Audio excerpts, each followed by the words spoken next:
خواتي خواتاتي اهلا وسهلا مرحبا بكم يا جماعة الخير صباح الخير عليكم زول الفلاون السلام عليكم. J'espère que tout le monde se porte bien, j'espère que tout le monde s'est bien réveillé et que vous entamez une nouvelle journée de ce mois de septembre. Nous sommes déjà le 6 septembre 2023, ça passe très vite, c'est la rentrée, en tout cas dans le monde entier c'est la rentrée. En Algérie la rentrée scolaire c'est le 19, mais la rentrée sociale commence toujours avec le début du mois de septembre, la fin des périodes des congés. Et Jmaat al-Khair, vous avez, je pense, suivi cette première émission que nous avions consacrée le matin sur les enjeux, les perspectives, les conséquences désastreuses de l'affaire de Khaled Nazar en Suisse, sur l'image de l'Algérie, notamment sur la stabilité de l'Algérie, sur la sécurité de l'Algérie elle-même, puisque c'est quand même l'institution militaire qui est pilier de l'État algérien qui est mise en cause. Et c'est un général algérien qui devrait être prochainement le premier ou le plus important haut gradé d'une armée nationale, qui devrait être jugé pour crime contre l'humanité. Et comme dans la première émission, que l'Algérie en ce moment étudie le scénario très difficile et pratiquement impossible à réaliser d'une rupture de relations diplomatiques avec la Suisse, pour une raison très simple, alors pour plusieurs raisons compliquées, mais la plus compliquée de ces raisons, c'est que la Suisse abrite la majorité des plus importantes, des plus importants organismes des Nations Unies, des organismes auxquels l'Algérie est partie prenante, dans lesquels l'Algérie joue un rôle important, ou voudrait jouer un rôle important, et des organismes internationaux dans lesquels l'Algérie siège, et même l'Algérie ne peut pas boycotter la Suisse, ni le territoire suisse, étant donné qu'elle elle peut pas sortir du système de gouvernance mondiale, ni du système, ni de l'architecture, de l'organigramme de l'ordre mondial à travers les Nations Unies. Sans parler des conséquences économiques, la Suisse est une placette financière importante, placette économique importante, et un carrefour des investissements, et un carrefour des échanges et des négociations pour les plus grands deals économiques mondiaux. Ça, je ne vous apprends rien. Mais bon, حكينا على la première émission, les conséquences aussi des maladresses de Abdelmadjid Tebboune, sa politique internationale qui a compromis les intérêts suprêmes de l'État, sa politique très provocante, très hostile à l'égard des puissances occidentales, et sa gestion épidermique et irrationnelle des relations de l'Algérie avec plusieurs pays occidentaux, plusieurs pays européens. Au fait, comme dans la première émission, que la programmation du procès de Khaled Nazar intervient dans ce contexte où l'Algérie pratique une politique occidentalophobe, voilà, une certaine occidentalophobie. Elle a tourné le dos à l'Occident, elle voulait absolument rejoindre les BRICS, elle voulait absolument rejoindre le camp de la Russie et de la Chine. L'Algérie qui a échoué à rejoindre les BRICS et qui a aussi échoué à améliorer ses relations avec l'Occident, se retrouve maintenant ballottée, isolée, entourée d'ennemis, avec très peu d'alliés. Et c'est dans ce contexte-là que l'affaire Nazar a éclaté, puisqu'en jugeant le général Khaled Nazar, on ouvre encore une fois la porte pour juger tous les autres généraux algériens qui sont impliqués directement dans les violences de la guerre civile. Et comme je vous ai bien expliqué, je pense que beaucoup d'entre vous ont compris cet enjeu. Ce n'est pas le procès de Khaled Nazar en tant que personne, c'est le procès d'un système qui a géré d'une certaine manière les événements de la décennie noire, d'un système qui a recouru à la répression armée dans sa guerre contre les groupes islamistes armés, et un système qui est accusé par plusieurs victimes de torture, de sévices, de persécutions, de violences et de crimes assez graves. On parle de crimes de guerre et de crimes contre l'humanité. La seule affaire, encore une fois, qui ébranle en ce moment les certitudes du régime algérien et qui compromet son avenir et qui le déstabilise, c'est l'affaire de Khaled Nazar en Suisse, qui, encore une fois, je vous rappelle que sur le principe de la compétence universelle, un principe très dangereux, c'est-à-dire que des pays occidentaux, notamment européens, comme l'Allemagne, comme le Belgique, comme le Canada, comme le Danemark, comme l'Espagne, comme les États-Unis, comme la France, la Norvège, le Pays-Bas, le Royaume-Uni, la Suède, il n'y a pas que la Suisse qui ont ce principe de compétence universelle, c'est-à-dire la capacité de juger quelqu'un pour un crime grave qui a été commis à l'étranger, sur le territoire d'un État étranger, par une personnalité de nationalité étrangère. Savoir, généralement, les systèmes judiciaires fonctionnent au niveau de la compétence judiciaire locale. C'est-à-dire, on juge un crime s'il est commis sur un territoire national, sur lequel l'État HADEC et les juges de cet État exercent une certaine souveraineté, et s'il implique des ressortissants de ce pays-là. La compétence universelle, elle permet au contraire à des juges d'un État souverain de juger des actes d'une extrême gravité, comme des crimes de guerre ou des crimes contre l'humanité, qui ont été commis par des personnalités étrangères sur des territoires des États étrangers. Et là, si la Suisse programme le procès de Khaled Zar et durant lequel d'autres personnalités militaires seraient citées, il est fort probable que d'autres plaintes seraient déposées et que, pourquoi pas, il est possible que d'autres juges d'autres pays occidentaux, comme les Pays-Bas, comme le Royaume-Uni, comme le Canada, comme le Danemark, comme la France, puissent emboîter le pas aux juges suisses et ouvrir le dossier des crimes de la décennie noire en Algérie, ce qui mettrait l'armée algérienne dans une position très délicate, ce qui va la discréditer, ce qui va encore lui provoquer des gros problèmes avec les partenaires occidentaux, qui restent des partenaires économiques et politiques importants. L'Algérie, elle a beau essayer de se rapprocher de la Chine et de la Russie, sans sa proximité géographique, civilisationnelle, historique et humaine avec l'Occident, ne peuvent pas lui permettre d'avoir des relations empoisonnées et des relations tendues en permanence avec les puissances occidentales. C'est la sécurité du pays qui serait en danger. Tu ne peux pas être un satellite russe et chinois quand tu as une demi-heure des côtes de l'Union européenne et quand ton commerce, tes exportations et tes importations dépendent essentiellement des pays de l'Union européenne et des autres pays occidentaux. C'est pas possible.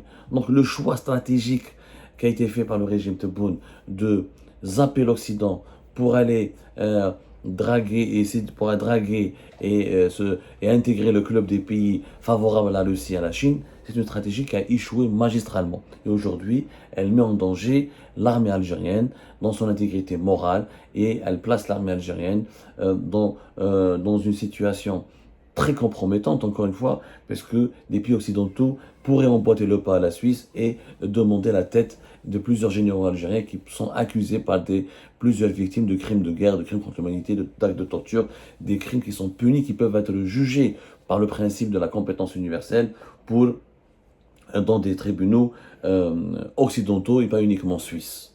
Mais, malheureusement, pour que l'Algérie puisse résister et puisse rester stable.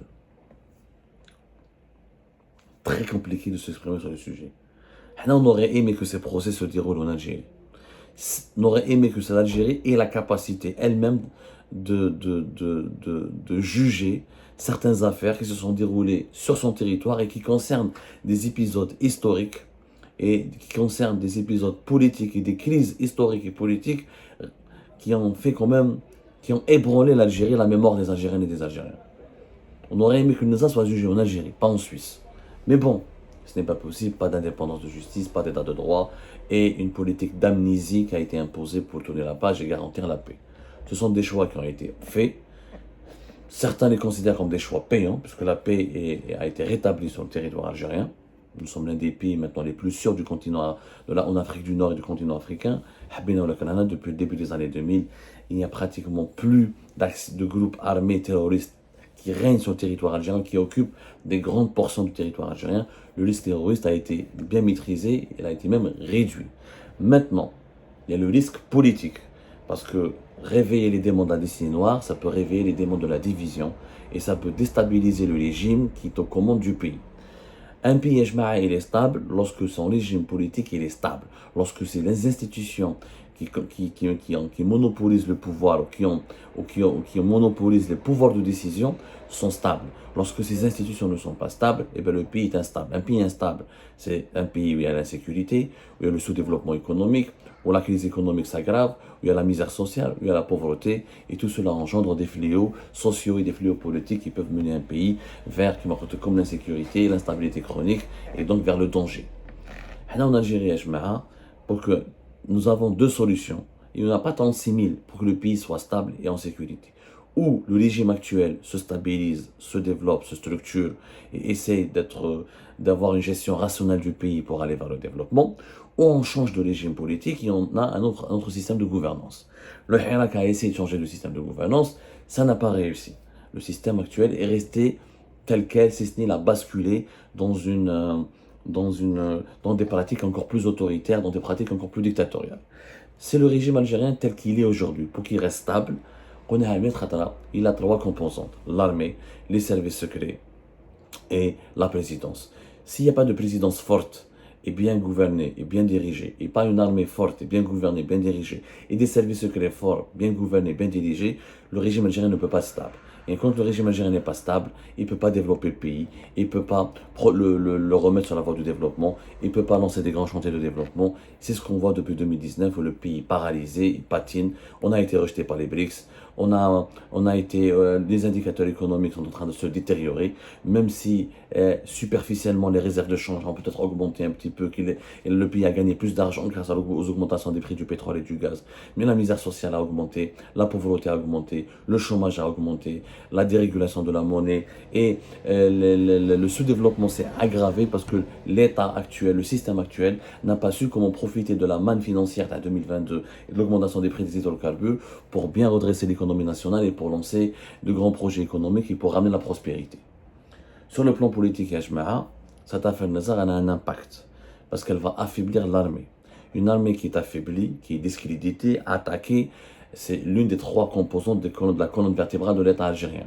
Et les fameuses trois têtes du régime algérien, les services secrets, la présidence et l'armée. Nous avons des services secrets affaiblis, pas de patron, pas un patron, pas une cohérence, pas une unité dans les rangs, pas une gestion unifiée des services secrets depuis 2019. L'armée aujourd'hui avec l'affaire Nazar, la présidence avec Abdelmajid Tebboune, le bilan est catastrophique, que ce soit sur le plan économique ou sur le plan diplomatique.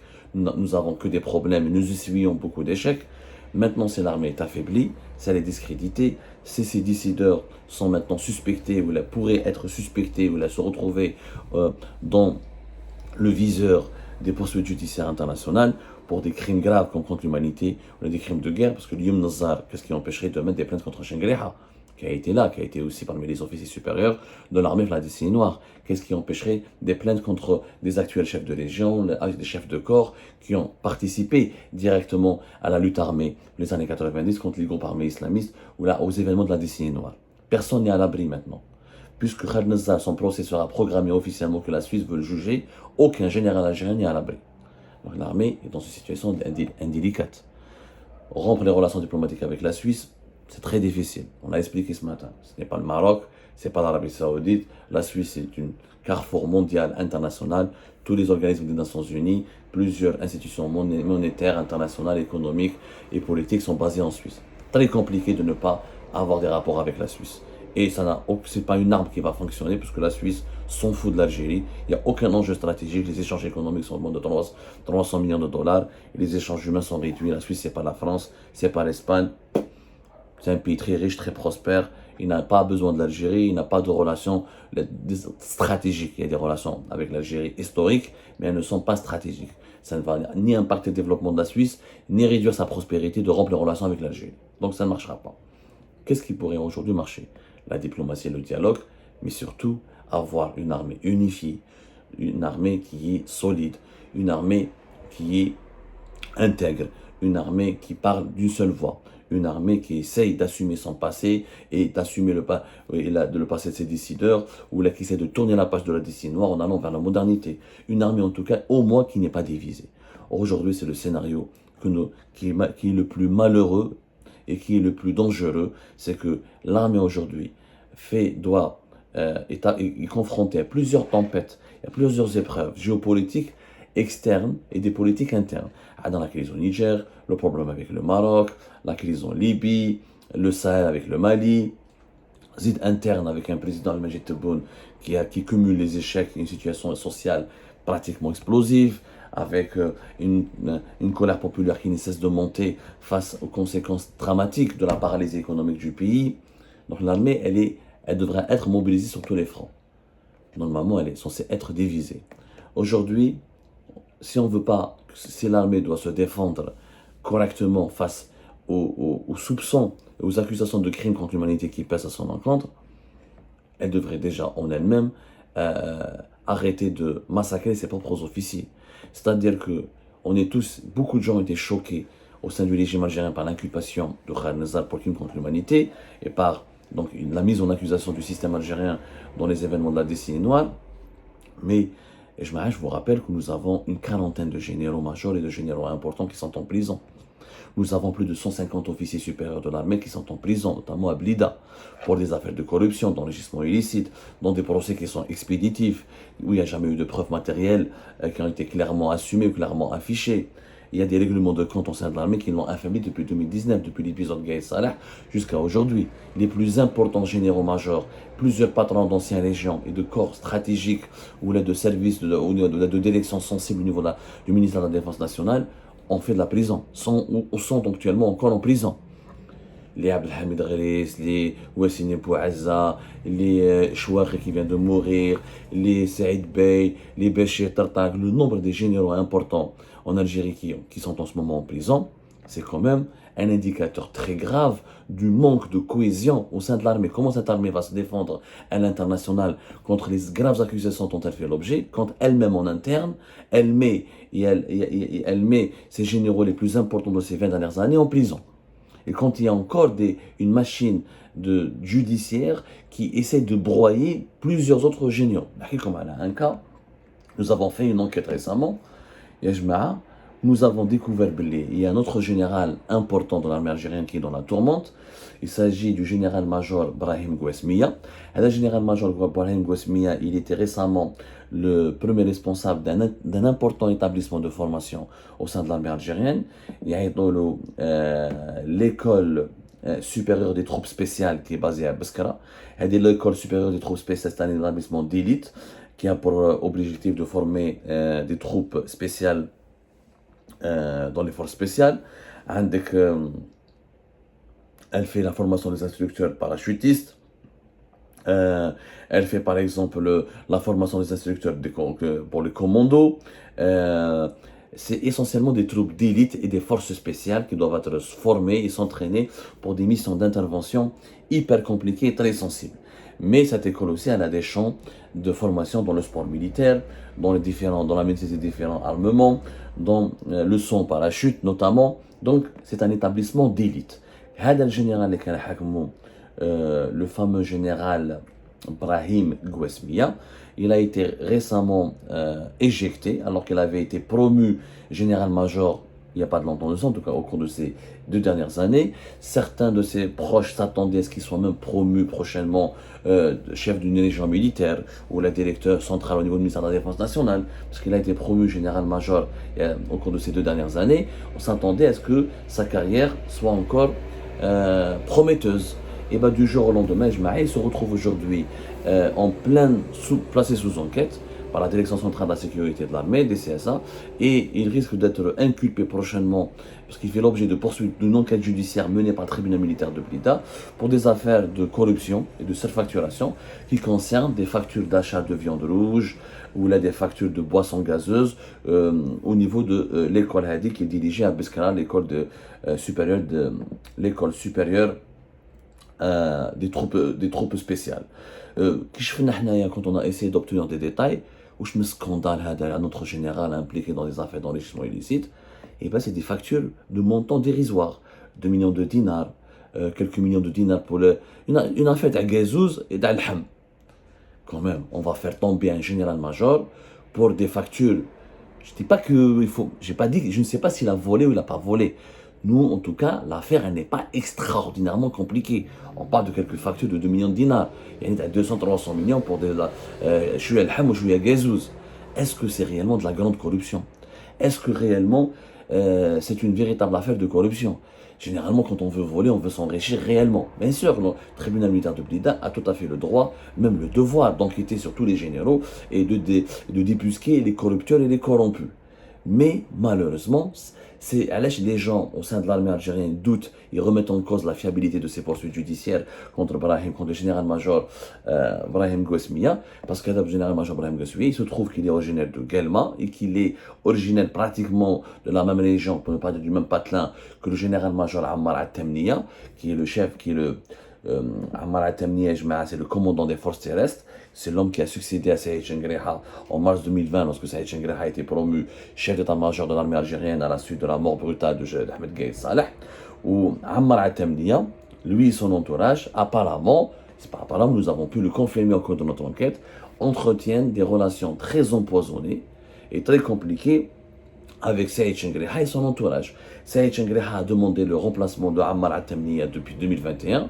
Il n'y a pas de consensus entre lui et Abdelmajid Tebboune. Ammar Atamniya qui est malade, qui est diminué, mais qui fait un peu de l'amboula, qui fait peur à l'entourage de Saïd Chengriha, qui n'entretiendrait pas une amitié visiblement joyeuse, ou là une amitié assez approfondie, ou là une amitié qui n'a pas de complicité exceptionnelle, on va dire, ou là une grande complicité avec Saïd Chengriha. Et Saïd Chengriha, ton patron de l'armée, il veut le remplacer.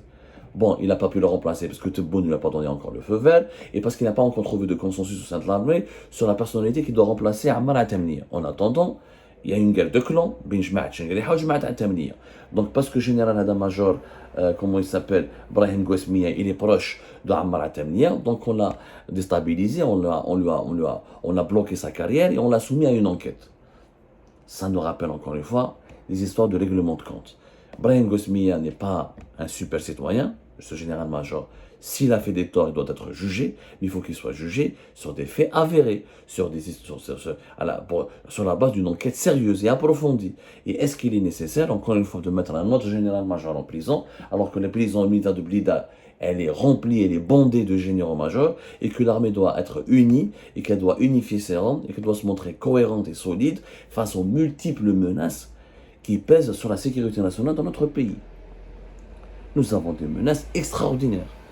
Une guerre au Niger, des tensions, un risque de guerre en Libye, une Tunisie qui pourrait s'effondrer et qui pourrait entraîner toute la région, une Tunisie en faillite et qui est en proie à toutes les ingérences étrangères et son effondrement pourrait aggraver l'insécurité du Maghreb et sa division, une guerre pratiquement non déclarée avec le Maroc, et pendant ce temps-là, nous, on continue dans notre pays à mettre en prison des généraux. Ça n'a pas de sens. Ça n'a pas de sens. On se tire une balle dans le pied. Je ne dis pas qu'il faut protéger les corrompus, mais on ne peut pas avoir autant de généraux corrompus. Une date, tu dénonces la Suisse. Le régime algérien dénonce la Suisse et accuse la Suisse de vouloir porter atteinte à l'image de l'armée, alors qu'au sein de notre armée, on met plusieurs dizaines de généraux en prison, ou d'officiers supérieurs de l'armée en prison. Donc, qui est le premier responsable de la mauvaise image de notre armée? Ce sont malheureusement nos militaires et nos décideurs, avant même que ce soit les juges suisses. Donc, c'est catastrophique cette situation. C'est catastrophique. Il faut absolument trouver des solutions en extrême urgence. Si Saïd Chengriha veut remplacer Ammar Atamniya, s'il a des arguments valables, etc., il faudrait que sa volonté soit respectée. Si maintenant il n'a pas d'argument valable, il veut juste remplacer Ammar Atamniya parce qu'il veut renforcer le pouvoir de son clan, ou là il n'a pas, et s'il trouve, ou là c'est la personne qu'il veut mettre à la place de Ammar Atamniya n'est pas plus compétente d'Ammar Atamniya, ce n'est pas bien. Il faut mettre les questions des égos de côté parce que nous avons un pays qui est dans une situation périlleuse, qui est entouré de conflits militaires et de foyers d'insécurité. Comme nous sommes devenus le pays le plus menacé au monde, même l'Iran a fait la paix avec l'Arabie Saoudite, n'est plus aussi menacé.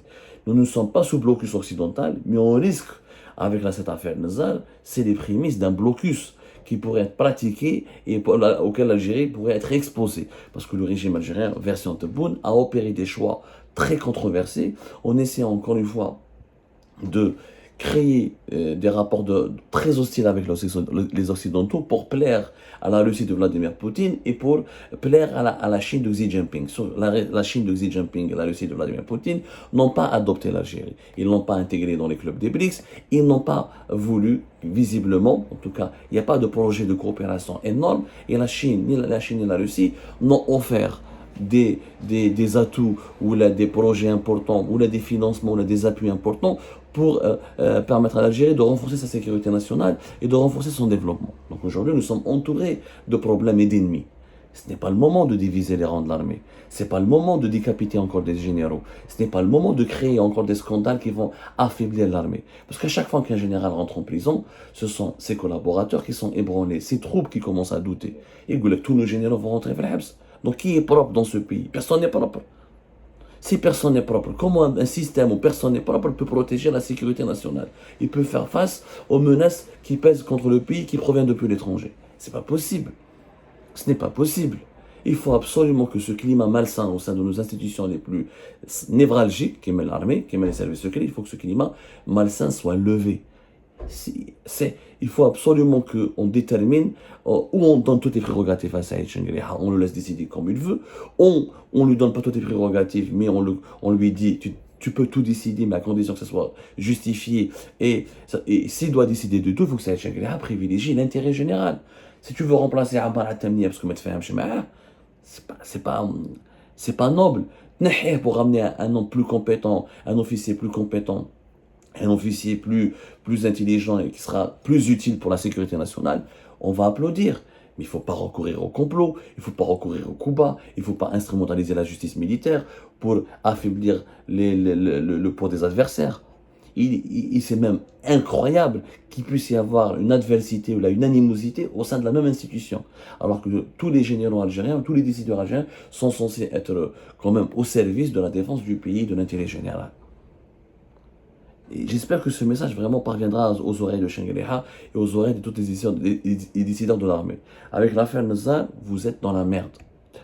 Et comme vous êtes Habina ou la Krana, moi je suis démocrate, je suis progressiste. Mais la Ghalab dans notre pays, c'est l'armée qui est en ce moment l'une des colonnes vertébrales de la stabilité du pays. Si cette partie de la colonne vertébrale est ébranlée et elle est secouée, il y a un grand danger pour la sécurité nationale. Donc, on ne peut pas se mobiliser pour le Khaled Nizar et on veut empêcher qu'il soit jugé en Suisse, alors que nous, on met tous les dirigeants, beaucoup de généraux et beaucoup de dirigeants militaires importants qui avaient occupé des fonctions pendant de longues années, durant en tout cas 20 dernières années. Ils ont occupé des fonctions très sensibles, à la tête de légions militaires, à la tête des services secrets, à la tête de la gendarmerie, à la tête d'écoles ou d'institutions importantes de l'armée algérienne. On ne peut pas les on ne peut pas les décapiter d'un côté. Et après, on veut se protéger sur la scène internationale en défendant son intégrité morale ou sa probité, la probité morale, etc. L'intégrité morale, la probité, il faut d'abord la promouvoir sur le plan interne, garantir l'unité des rangs, l'unité des troupes sur le plan interne, avant ensuite d'aller affronter des lobbies étrangers. Parce qu'un pays qui est divisé en interne, c'est une proie facile pour les puissances étrangères. Nous sommes en train, en fait, les décideurs algériens du régime actuel sont en train de donner toutes les armes avec lesquelles les puissances étrangères ou des lobbies étrangers aussi de l'Algérie pourraient les frapper ou pourraient les gifler avec des armes qu'ils pourraient utiliser ensuite contre notre pays, contre les intérêts suprêmes de notre pays, contre sa sécurité nationale. La situation est très dangereuse, Yachma. Khalouna la guerre des clans, khalouna les règlements de compte, libérons les officiers supérieurs de l'armée. Aïb, qu'une armée elle a 150 officiers supérieurs de l'Habs. C'est inconcevable. Soyons unis. Soyons tous au service de l'intérêt général de notre pays. Punissons les généraux qui sont corrompus et des manières de les punir. Il y a une manière entre juger et humilier. Il y a une différence entre juger et humilier. Il y a une différence entre rabaisser, briser, calomnier et rendre justice. C'est deux gestions totalement différentes. Et des procès et des enquêtes judiciaires ont besoin de temps, ont besoin de preuves, ont besoin ont besoin de preuves irréfutables, d'investigations sérieuses et de respect de la présomption d'innocence. En Algérie, dès qu'un officier supérieur de l'armée il est sous enquête, il finit toujours par être emprisonné. Personne n'a pu sauver son honneur, ou la présomption d'innocence, ou le débat contradictoire, et les droits de la défense. Que Dieu veille sur notre pays, que Dieu protège l'Algérie. Nous traversons une séquence hyper dangereuse, avec des défis et des menaces multidimensionnelles.